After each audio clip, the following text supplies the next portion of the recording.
Hello दोस्तों, कैसे हो आप सब। उम्मीद करता हूँ आप सभी एकदम बढ़िया होंगे।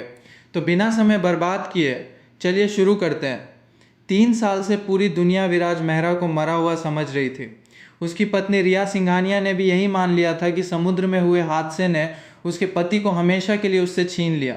लेकिन फिर एक दिन खिलौनों की दुकान में रिया ने उसी मरे हुए पति को एक छोटे बच्चे के साथ देख लिया। ऊपर से वो बच्चा विराज को पापा बुला रहा था। रिया को लगा कि विराज ने अपनी मौत का झूठ बोलकर किसी दूसरी औरत के साथ नया परिवार बसा लिया है। गुस्से में उसने विराज की पूरी कंपनी खरीद ली। लेकिन उसका बदला यहीं नहीं रुका। आगे चलकर वो विराज को एक सुनसान विला में कैद करके कहती है कि अब वो उसे दोबारा कभी अपने से दूर नहीं जाने देगी। मगर आखिर ऐसा क्या हुआ था कि एक दूसरे से बेइंतहा प्यार करने वाले पति पत्नी की कहानी प्यार से निकलकर डर और पागलपन तक पहुंच गई। इस कहानी की शुरुआत एक मॉल से होती है। दोपहर के करीब 3 बजे विराज अपने छोटे भाई आयान के साथ खरीदारी कर रहा था।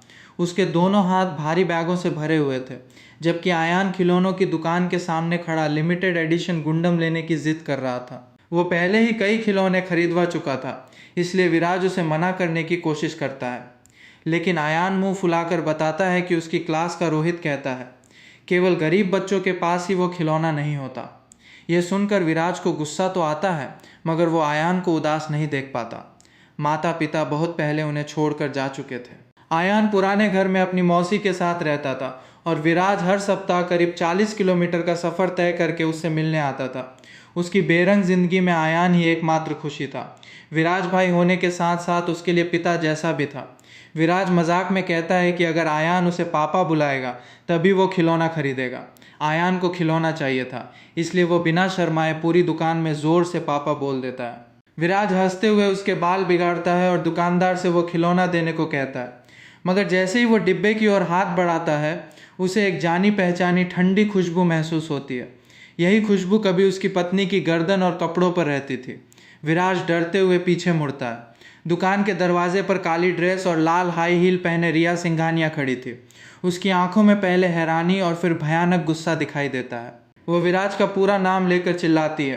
3 साल पहले जिसकी मौत की खबर मिली थी, वो आज उसके सामने बिल्कुल जिंदा खड़ा था। रिया की नज़र विराज से हटकर उसके पीछे छिपे आयान पर जाती है। अभी अभी उसी बच्चे ने उसे पापा कहा था। विराज घबराकर अपनी नई पहचान बताता है। वो कहता है कि उसका नाम अमन शर्मा है और रिया शायद उसे कोई दूसरा आदमी समझ रही है। लेकिन रिया साफ कह देती है कि विराज राग भी बन जाए तब भी वो उसे पहचान लेगी। फिर वो आयान की तरफ इशारा करके पूछती है कि यह बच्चा किस औरत से पैदा हुआ है। विराज तुरंत बताता है कि आयान उसका छोटा भाई है, लेकिन 3 साल के धोखे से टूटी रिया उसकी कोई सफाई सुनने को तैयार नहीं थी। रिया कहती है कि विराज जानता था कि उसे तलाक से नफरत है, इसलिए उसने अपनी मौत का नाटक किया और किसी दूसरी औरत के साथ भाग गया। वो 3 साल तक उसकी याद में अकेली रही, जबकि विराज आराम से नई जिंदगी जी रहा था। आसपास के लोग रुककर उनका तमाशा देखने लगते हैं। विराज उसे शांत करने की कोशिश करता है, लेकिन लगातार आरोप सुनकर उसके अपने दिल में दबा दर्द भी बाहर आ जाता है। 3 साल पहले विराज ने रिया को आधी रात में किसी आदमी से फ़ोन पर बात करते सुना था। उसकी कार में एक अनजान आदमी का सुनहरा कफलिंक मिला था। रिया के कपड़ों पर मर्दाना परफ्यूम की खुशबू थी और एक रात वो घर भी नहीं लौटी थी। इन्हीं बातों से विराज को यकीन हो गया था कि रिया की ज़िंदगी में कोई दूसरा आदमी आ चुका है। इसलिए अब वो पलटकर पूछता है कि जब रिया को कोई दूसरा आदमी मिल गया था तो वह आज उसके पीछे क्यों पड़ी है। यह आरोप सुनकर रिया की आंखों से आंसू निकल आते हैं। वो बस इतना कहती है कि 3 साल में विराज ने उस पर आरोप लगाना अच्छी तरह सीख लिया है। वो साफ जवाब नहीं देती, इसलिए विराज का शक और गहरा हो जाता है। वो आयान को लेकर जाने लगता है, मगर रिया उसकी कलाई इतनी ज़ोर से पकड़ती है कि उसे हड्डी टूटने जैसा दर्द होने लगता है। रिया उसके कान के पास आकर कहती है कि उसकी शादी में केवल एक आदमी था, विराज। उसने कभी तलाक नहीं लिया। रिया की बात में गुस्सा था, लेकिन उसकी कांपती आंखें बता रही थीं कि विराज को जीवित देखकर उसके भीतर कितनी भावनाएं एक साथ जागी थीं। एक तरफ उसे अपना पति वापस मिल गया था, तो दूसरी तरफ यही पति 3 साल तक उससे छिपा रहा था। विराज भी रिया को सामने देखकर शांत नहीं था। वो कभी इसी औरत से बेहद प्यार करता था, मगर अब उसके मन में पुराने शक, डर और अपराध बोध एक साथ घूम रहे थे। इसलिए दोनों में से कोई भी उस भीड़ भरी दुकान में एक दूसरे की बात समझने की हालत में नहीं था। आयान अपने भाई को दर्द में देखकर रोने लगता है और रिया के पैर पर छोटी छोटी मुट्ठियां मारकर कहता है कि उसके भैया को छोड़ दे। भैया शब्द सुनते ही रिया को समझ आता है कि बच्चा सच बोल रहा है। उसकी पकड़ थोड़ी ढीली पड़ जाती है। वो अपनी ड्रेस ठीक करती है और जाते जाते विराज को चेतावनी देती है कि उसके अच्छे दिन अब ख़त्म हो चुके हैं। फिर वो अपने अंगरक्षकों के साथ वहाँ से चली जाती है। रिया के जाते ही विराज की सारी ताकत ख़त्म हो जाती है और वो दुकान की शेल्फ के सहारे बैठ जाता है। आयान कहता है कि वो महिला बहुत डरावनी थी। विराज उसे समझाता है कि आज जो कुछ हुआ वो किसी को और खासकर अपनी मौसी को न बताए। आयान हामी भरने के बाद फिर खिलौना दिखाकर पूछता है कि क्या वो अब भी इसे खरीदेगा। इतनी मुसीबत के बीच भी उसकी चिंता केवल खिलौने की थी। विराज थकी आवाज़ में हाँ कहता है और उसे लेकर घर चला जाता है। इसके बाद विराज का पूरा सप्ताह डर में बीतता है। वो हर अनजान फ़ोन नंबर ब्लॉक करता, बाहर मास्क और टोपी पहनकर निकलता और सोचता कि नौकरी छोड़कर दोबारा गायब हो जाए, क्योंकि रिया के तौर तरीकों को उससे बेहतर कोई नहीं जानता था। सिंघानिया परिवार की इकलौती वारिस रिया बहुत कम उम्र में बड़ा कारोबारी साम्राज्य संभाल चुकी थी। बाहर वो एक सख्त बिजनेस वूमन थी, लेकिन घर में कभी कभी विराज के सामने मासूम बन जाती थी। फिर भी उसके प्यार के भीतर बहुत खतरनाक अधिकार और जलन छिपी हुई थी। एक बार विराज ने महिला सहकर्मी को फाइलें उठाने में मदद कर दी थी, तो रिया ने उसके सारे बैंक कार्ड बंद करवा दिए थे। एक रात वो अपने बचपन के दोस्त के साथ देर तक बाहर रहा, तो रिया अपने लोगों को लेकर उसे सबके सामने घर ले आई थी। कंपनी की पार्टी में एक महिला ने खेल खेल में विराज का गाल छुआ, तो उसी दिन रिया ने उसका ट्रांसफ़र अफ्रीका वाले ऑफिस में करवा दिया। रिया का प्यार लोहे के जाल जैसा था। वो विराज को किसी के साथ बांटना नहीं चाहती थी, मगर विराज को तकलीफ थी कि खुद रिया के आसपास मौजूद दूसरे आदमी पर कोई सवाल नहीं उठाया जा सकता था। इसी घुटन और बेवफाई के शक ने उसे अपनी मौत का नाटक करने पर मजबूर किया था। फिर भी विराज यह नहीं कह सकता था कि उनकी शादी में केवल दर्द था। रिया की सख्ती के पीछे उसके लिए गहरा लगाव भी था। बाहर पूरी कारोबारी दुनिया उससे डरती थी, लेकिन घर लौटने के बाद वही रिया कभी विराज के सामने अपना थका हुआ सिर रख देती थी। समस्या ये थी कि उसका प्यार बराबरी वाला रिश्ता बनने के बजाय धीरे धीरे अधिकार में बदल गया था। उधर विराज ने भी सीधे सवाल पूछने के बजाय अपने शक को सच मान लिया।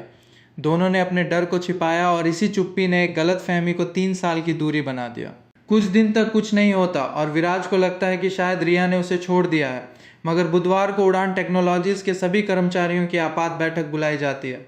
विभागाध्यक्ष घबराते हुए बताते हैं कि सिंघानिया ग्रुप ने उनकी पूरी कंपनी खरीद ली है और नई मालकिन आज ही पद संभालने वाली हैं। ये सुनते ही विराज समझ जाता है कि रिया ने अपना पहला वार कर दिया है। कॉन्फ्रेंस रूम का दरवाज़ा खुलता है और सफ़ेद बिजनेस सूट पहने रिया बड़े अधिकारियों के साथ अंदर आती है। वो मुख्य कुर्सी पर बैठकर घोषणा करती है कि आज से वही उड़ान टेक्नोलॉजीज की नई सीईओ है। उसकी नज़र पूरे कमरे में घूमकर आखिर विराज पर रुक जाती है। विराज सिर इतना नीचे कर लेता है जैसे ज़मीन के अंदर छिप जाना चाहता हो। बैठक के बाद रिया की निजी सहायक उसे सीईओ के ऑफिस में बुलाती है। विराज अंदर पहुंचता है तो रिया बहुत सामान्य अंदाज में उसे बैठने को कहती है। फिर बताती है कि मार्केटिंग विभाग में मैनेजर की जगह खाली है। पिछले 6 महीनों में उसका काम अच्छा रहा है, इसलिए वो उसे यह पद देना चाहती है। विराज हैरान हो जाता है, क्योंकि उसने बदले की उम्मीद की थी, तरक्की की नहीं। उसके मुंह से अनजाने में रिया का नाम निकल जाता है। रिया तुरंत नाराज़ होकर कहती है कि एक धोखेबाज आदमी को उसे प्यार से बुलाने का कोई हक नहीं है। सीईओ के आलीशान ऑफिस में बैठी रिया हाथ में एक महंगा पेन घुमा रही थी। उसकी आवाज़ भले ही कारोबारी मालकिन जैसी ठंडी थी, मगर विराज का नाम सुनते ही उसके चेहरे पर दबा हुआ गुस्सा दिखाई दे जाता था। विराज समझ नहीं पा रहा था कि यह तरक्की सच में उसके काम का इनाम है या रिया उसे अपने और करीब रखकर हर पल नज़र में रखना चाहती है। रिया भी अपने असली इरादे नहीं बताती। वह कभी उसे धोखेबाज कहकर दूर करती और अगले ही पल उसकी ज़िंदगी के हर फैसले पर अधिकार जताने लगती। इसके बाद रिया उसे उसी रात होने वाले बिजनेस डिनर में साथ चलने का आदेश देती है। वह विराज के करीब आकर उसकी गर्दन पर उंगलियां फेरते हुए कहती है कि अच्छे कपड़े पहन कर आए और उसे शर्मिंदा न करे। उसकी नाराज़गी के पीछे अब भी पुरानी नज़दीकी साफ महसूस हो रही थी। विराज चाहकर भी मना नहीं कर सकता था। आयान की पढ़ाई और घर का खर्च उसके सिर पर था, जबकि रिया के सामने खड़े होने लायक न उसके पास पैसा था न ताकत। शाम को रिया अपनी सहायक के हाथ एक महंगा सूट भिजवाती है। विराज वही पहनकर 5 सितारा होटल के बाहर उसका इंतज़ार करता है। रिया लाल रेशमी ड्रेस पहनकर काली लग्जरी कार में आती है। कार में बैठने के बाद वह विराज की टेढ़ी टाई ठीक करने के लिए उसके करीब झुकती है। उसकी उंगलियां गर्दन को छूती हैं तो विराज तुरंत पीछे हट जाता है। रिया ताना मारती है कि 3 साल पहले वो उसकी आंखों में बेझिझक देखता था, लेकिन अब उससे नज़र मिलाने की हिम्मत भी नहीं बची। होटल के वीआईपी कमरे में शहर के कई बड़े कारोबारी मौजूद थे, उनमें मिस्टर बंसल भी थे। रिया सबके सामने विराज का परिचय अपने सहायक अमन शर्मा के रूप में देती है। जब मिस्टर बंसल उसके पुराने काम के बारे में पूछते हैं तो रिया बात संभाल कर तुरंत चर्चा को लॉजिस्टिक्स प्रोजेक्ट की तरफ मोड़ देती है। पूरे डिनर में वो विराज को अपने साथ रखती है, कभी उससे किसी का गिलास भरवाती है और कभी बड़े अधिकारियों के साथ जाम टकराने को कहती है। लेकिन जब मिस्टर बंसल जानबूझकर उसे ज़्यादा शराब पिलाने की कोशिश करते हैं तो रिया उसका गिलास खुद पी जाती है। नाराज़ होने के बाद भी वो किसी दूसरे आदमी को विराज को परेशान नहीं करने देती। डिनर ख़त्म होते होते रिया काफ़ी शराब पी चुकी थी। कार में वो विराज से पूछती है कि 3 साल पहले उसे छोड़कर जाने की असली वजह क्या थी। शराब के कारण विराज के दबे हुए जज्बात बाहर आ जाते हैं। वो आधी रात वाले फ़ोन, कार में मिले कफलिंक, मर्दाना परफ्यूम और उस रात का जिक्र करता है जब रिया घर नहीं लौटी थी। वो कहता है कि रिया उसके सामने प्यार का नाटक करती रही और पीछे किसी दूसरे आदमी को गले लगाती रही। रिया जोर देकर कहती है कि उसने विराज के अलावा कभी किसी को नहीं चाहा। फिर उसे अचानक सारी बातें समझ आने लगती हैं और वो पूछती है कि क्या विराज उसके कजिन भाई की बात कर रहा है। विराज को यह केवल बहाना लगता है। उसकी आंखें दर्द से भर जाती हैं। शायद उसकी हालत देखकर रिया खुद को रोक नहीं पाती और आगे बढ़कर उसके होंठ चूम लेती है। 3 साल का गुस्सा और इंतज़ार उसे एक चुंबन में बाहर आ जाता है। विराज भी विरोध नहीं करता और उसे अपने करीब खींच लेता है। कार रिया के पुराने अपार्टमेंट के सामने रुकती है। अंदर की हर चीज़ वैसी ही थी जैसी विराज 3 साल पहले छोड़कर गया था। दोनों बैठकर बात करते हैं। रिया पहले पूछती है कि क्या इन 3 वर्षों में विराज किसी दूसरी औरत के पास गया था। विराज बिना हिचक मना कर देता है। यह सुनकर रिया के चेहरे पर पहली बार हल्की राहत दिखाई देती है। अब वह उसके सभी शक का सच बताती है। आधी रात में फ़ोन करने वाला आदमी उसका कजिन था जो फ्रांस से कारोबार के लिए भारत आया था। रिया की माँ को अचानक दिल का दौरा पड़ा था, इसलिए उसने उस समय फ़ोन किया। कार में मिला कफलिंग भी उसी कजिन का था जो उसके सूट से निकलकर गिर गया था। रिया उसे ढूंढती रही मगर वो विराज को मिल चुका था। उसके कपड़ों पर मौजूद मर्दाना परफ्यूम भी उसी का था क्योंकि एयरपोर्ट पर मिलने के समय उसने रिया को गले लगाया था। विराज का हर शक एक पल में टूट जाता है। वो पूछता है कि रिया ने पहले ये सब क्यों नहीं बताया। रिया रोते हुए जवाब देती है कि विराज ने उसे मौका ही कहाँ दिया था। वह बिना कुछ पूछे गायब हो गया। रिया ने उसे पूरे शहर में ढूंढा, लेकिन बाद में पुलिस ने बताया कि समुद्र के हादसे में वह लापता हो गया है और शायद बचा नहीं। दुनिया के सामने हमेशा मजबूत रहने वाली रिया यह कहते हुए उसकी बाहों में टूट जाती है। विराज को अपनी गलती का एहसास होता है। वह उसे गले लगाकर बार बार माफ़ी मांगता है। रिया बताती है कि मौत की खबर सुनने के बाद उसने खुद को 3 महीने तक घर में बंद रखा था और उसका वजन 10 किलो से ज़्यादा कम हो गया था। वो विराज से नाराज़ थी मगर उसे भूल भी नहीं पाई।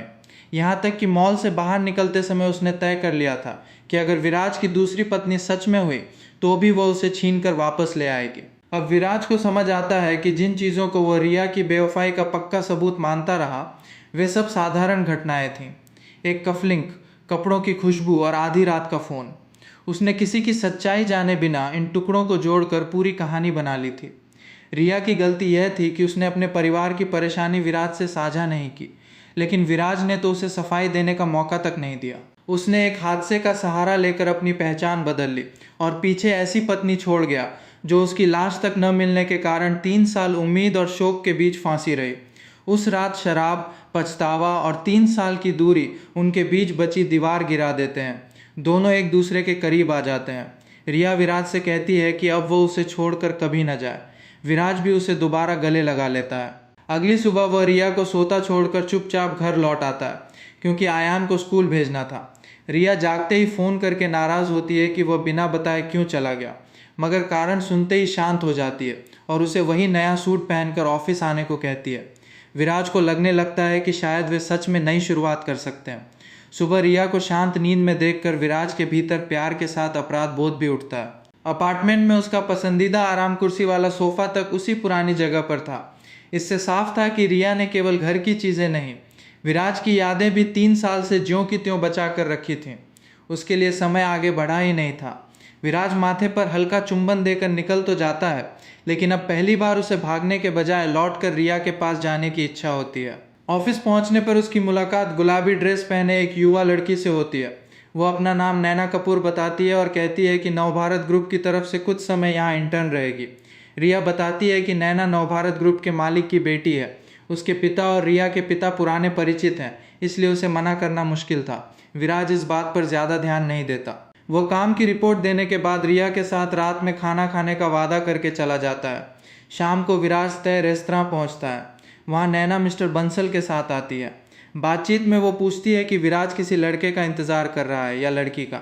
विराज कहता है कि वो एक महिला का इंतज़ार कर रहा है। तभी पीछे से रिया की ठंडी आवाज़ सुनाई देती है। वो नैना को विराज के साथ देखकर तुरंत शक करने लगती है। विराज समझाता है कि नैना मिस्टर बंसल के साथ आई है और सिर्फ उसकी सहकर्मी है, लेकिन रिया उसका कान खींचकर कहती है कि उसकी पिछली सहकर्मी अब अफ्रीका वाले ऑफिस में बैठी है। पूरे खाने के दौरान रिया नाराज़ रहती है और खाना ख़त्म होते ही चली जाती है। इस बार वो नैना का ट्रांसफ़र भी नहीं कर सकती थी, क्योंकि नैना एक बड़े कारोबारी की बेटी थी। अगले दिन से रिया का व्यवहार विराज के साथ ठंडा हो जाता है। वह उसे ऑफिस में नहीं बुलाती, मगर जब भी विराज नैना से बात करता, उसकी नज़र लगातार उन दोनों पर रहती। विराज कई बार उसे प्यार से मनाने की कोशिश करता, मगर उसकी जलन खत्म नहीं होती। दूसरी तरफ नैना हर दिन किसी न किसी बहाने विराज के पास आने लगी। कभी चाय नाश्ता मंगाती, कभी काम का सवाल पूछती और कभी देर तक उसके पास बैठी रहती। विराज उससे दूरी बनाना चाहता था, लेकिन लगभग हर बार रिया दोनों को साथ देख लेती थी। शुक्रवार रात काम खत्म होने के बाद नैना बाहर उसका इंतज़ार कर रही थी। वह कहती है कि उसकी कार खराब हो गई है और विराज उसे घर छोड़ दे। कुछ दूरी पर कार में बैठी रिया उन दोनों को देख रही थी। विराज पहले मना करता है, मगर नैना उसका हाथ पकड़कर कहती है कि रात में अकेले जाना सुरक्षित नहीं होगा। ये देखकर रिया की स्टीयरिंग पर पकड़ और कस जाती है। विराज स्थिति संभालने के लिए नैना को अपनी गाड़ी में ले जाने के बजाय टैक्सी बुलाता है और ड्राइवर को उसका पता समझाकर उसे भेज देता है। लेकिन नैना के जाते ही रिया अपनी कार उसके सामने रोककर ठंडे स्वर में अंदर बैठने का आदेश देती है। रिया बिना कुछ बोले शहर की सड़कों पर गाड़ी चलाती रहती है। कुछ देर बाद वह एक सुनसान निजी विला के सामने कार रोकती है और विराज को अंदर जाने को कहती है। विला में अंधेरा था। विराज जैसे ही भीतर जाता है, रिया अचानक उसकी कलाई बांध देती है। विराज घबराकर समझाता है कि नैना के साथ जो देखा वह गलतफहमी थी। रिया कहती है कि उसे विराज पर भरोसा है, मगर दूसरी औरतों पर नहीं। वह उसकी गर्दन पर उंगलियां फेरते हुए कहती है कि विराज सिर्फ उसका है और कोई उसे उससे नहीं छीन सकता। उसकी पकड़ इतनी कस जाती है कि विराज की सांस रुकने लगती है। सही समय पर वह हाथ हटाकर माफ़ी तो मांगती है, मगर अगले ही पल कहती है कि वह उसे दोबारा नहीं खो सकती। फिर वह उसे ज़बरदस्ती चूमती है। विराज पूछता है कि क्या वो पागल हो चुकी है। रिया मान लेती है कि जिस दिन विराज गायब हुआ उसी दिन से वो पागल है। अब वो वापस आकर उम्मीद देने के बाद दोबारा भाग नहीं सकता। एक पल के लिए विराज की सांस रुकती देखकर रिया की आंखों में घबराहट आती है। इससे पता चलता है कि वो उसे चोट पहुंचाकर खोना नहीं चाहती थी, मगर उसका डर उसकी समझ पर हावी हो चुका था। वो माफ़ी मांगने के तुरंत बाद फिर उसी सनक में लौट जाती है। उसके लिए विराज को आज़ादी देना इस जोखिम के बराबर था कि वो दोबारा गायब हो जाएगा। इसलिए उसने प्यार को भरोसे के बजाय रस्सी और बंद कमरे में बदल दिया। विराज के लिए यह वही पुराना लोहे का जाल था जो अब पहली बार सचमुच की कैद बन चुका था। उस रात रिया उसे अपनी मर्जी से हिलने तक नहीं देती और 3 साल का डर तथा गुस्सा उस पर निकालती है। कभी उसका व्यवहार नरम पड़ता और अगले ही पल फिर आक्रामक हो जाता। अगली सुबह विराज खुद को बिना खिड़की वाले छोटे कमरे में बंद पाता है। कमरे में सिर्फ एक बिस्तर, छोटा बाथरूम और सीमेंट की ठंडी दीवारें थीं। रिया नाश्ता लेकर आती है और बिल्कुल सामान्य पत्नी की तरह पूछती है कि उसे भूख लगी है या नहीं। विराज उससे मुंह फेर लेता है। वो कहती है कि उसे डर है विराज फिर भाग जाएगा या किसी दूसरी औरत के पास चला जाएगा। विराज साफ बताता है कि यह गैर कानूनी कैद है। रिया बिना हिचक कहती है कि उसे मालूम है, लेकिन विराज को अपने पास रखने के लिए वह कुछ भी करने को तैयार है। अगले कई दिन विराज उसी अंधेरे कमरे में बंद रहता है। रिया रोज़ खाना लेकर आती, कभी उसे प्यार से पकड़कर पुराने दिनों की बातें करती और कभी अचानक पूछती कि क्या वह अब भी नैना के बारे में सोच रहा है। विराज उसे समझाता है कि नैना केवल सहकर्मी है। वह आज भी रिया से प्यार करता है, मगर इस तरह उसके साथ नहीं रह सकता। रिया उसकी बात को झूठ मानती रहती है। आखिर विराज खाना पीना छोड़ देता है। उसकी हालत बिगड़ती देखकर रिया रोती है, लेकिन दरवाज़ा फिर भी नहीं खोलती। विराज पूछता है कि क्या वो उसे मारना चाहती है। रिया कहती है कि वह सिर्फ उसे हमेशा अपने पास रखना चाहती है। यह सुनकर विराज चिल्ला पड़ता है कि उसे ऐसा प्यार नहीं, आज़ादी चाहिए। वह पूरी ज़िंदगी किसी पागल इंसान की कैद में नहीं रह सकता। रिया उसे कसकर पकड़ लेती है और कहती है कि वह मरते दम तक उसे जाने नहीं देगी। उसी समय विला का बाहरी दरवाज़ा जोर से खुलता है। नैना कई अंगरक्षकों के साथ अंदर आती है। विराज को उस हालत में देखकर वह रिया पर सारी हदें पार करने का आरोप लगाती है। उसके अंगरक्षक विराज के बंधन खोलते हैं। नैना बताती है कि उसने पुलिस को खबर कर दी है। तभी रिया के पास फ़ोन आता है। दूसरी तरफ की बात सुनते ही उसका चेहरा बदल जाता है और वह विराज को गुस्से से देखकर वहाँ से चली जाती है। नैना बताती है कि उसके पिता ने रिया के पिता से बात की है। सिंघानिया परिवार ताकतवर था, मगर कपूर परिवार और नवभारत ग्रुप भी कमज़ोर नहीं थे। कैद से निकलने के बाद विराज की तबीयत बिगड़ जाती है और उसे अस्पताल में भर्ती होना पड़ता है। उसके मन में रिया के लिए गुस्सा और डर था, फिर भी उसकी निराश आंखें याद आने पर उसे दुख भी होता था। विराज के लिए सबसे कठिन बात यही थी कि वह रिया को केवल खलनायक मानकर भूल नहीं सकता था। जिसने उसे बांधा था वही कभी उसकी पत्नी, उसका प्यार और उसका घर रही थी।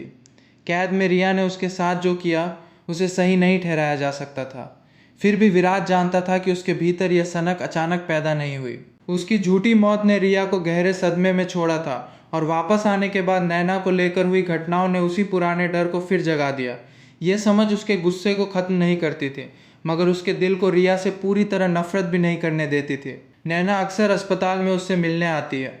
एक दिन वो कहती है कि रिया उसे प्यार नहीं करती, केवल अपनी चीज़ समझती है। फिर वो विराज के सामने रिश्ता शुरू करने का प्रस्ताव रखती है और वादा करती है कि वो रिया की तरह उसे चोट नहीं पहुंचाएगी। विराज माफ़ी मांगकर उसे मना कर देता है, क्योंकि इतने दर्द के बावजूद उसके दिल में अब भी केवल रिया थी। अस्पताल से छुट्टी मिलने के बाद विराज नौकरी छोड़ देता है, नंबर बदलता है और एक नई जगह रहने चला जाता है ताकि रिया उसे ढूंढ न सके।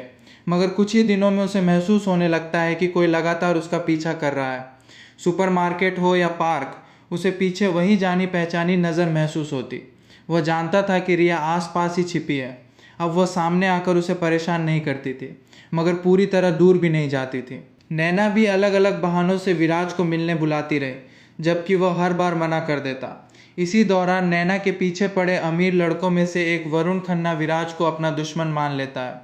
वह रास्ता रोककर उसे धमकी देता है कि नैना से दूर रहे, क्योंकि उसकी हैसियत भी नहीं कि वह उसे छू सके। विराज उसकी बात अनसुनी करके आगे बढ़ जाता है, मगर यह अनदेखी वरुण के घमंड को बहुत गहरी चोट पहुंचा देती है। एक सप्ताहांत विराज आयान को पार्क में स्केटबोर्ड सिखाने ले जाता है। कुछ कोशिशों के बाद आयान पहली बार अपने आप थोड़ी दूर तक स्केटबोर्ड चला लेता है और खुशी से विराज की तरफ दौड़ता है। तभी झाड़ियों के पीछे से वरुण हाथ में चाकू लेकर निकलता है। वो चिल्लाता है कि विराज के कारण नैना ने उसे ठुकरा दिया और उसके परिवार को बर्बाद करवा दिया। वरुण चाकू लेकर विराज की तरफ दौड़ता है। विराज आयान को पीछे करने की कोशिश करता है, मगर देर हो चुकी थी। वह आंखें बंद करके वार का इंतजार करता है, लेकिन चाकू उसे नहीं लगता। आंखें खोलने पर वह देखता है कि रिया उसके सामने खड़ी है। उसने अपने शरीर से विराज को ढक लिया था और चाकू उसकी पीठ में धंस चुका था। उसकी सफ़ेद कमीज कुछ ही पलों में खून से लाल हो जाती है। विराज चीखते हुए रिया को बाहों में पकड़ लेता है। आसपास के लोग वरुण को नीचे गिराकर पकड़ लेते हैं। रिया का चेहरा पीला और होंठ नीले पड़ रहे थे। फिर भी वह विराज से कहती है कि वह ठीक है। विराज रोते हुए लोगों से एम्बुलेंस बुलाने को कहता है। वह रिया और आयान के साथ अस्पताल जाता है। आयान बुरी तरह डरा हुआ था, मगर विराज की नज़र केवल रिया की बिगड़ती हालत पर थी। डॉक्टर रिया को तुरंत ऑपरेशन थिएटर में ले जाते हैं। बाद में बताते हैं कि घाव बहुत गहरा था और एक ज़रूरी अंग बस थोड़ा सा बचा है। अस्पताल पहुंचने में थोड़ी भी देर होती तो नतीजा भयानक हो सकता था।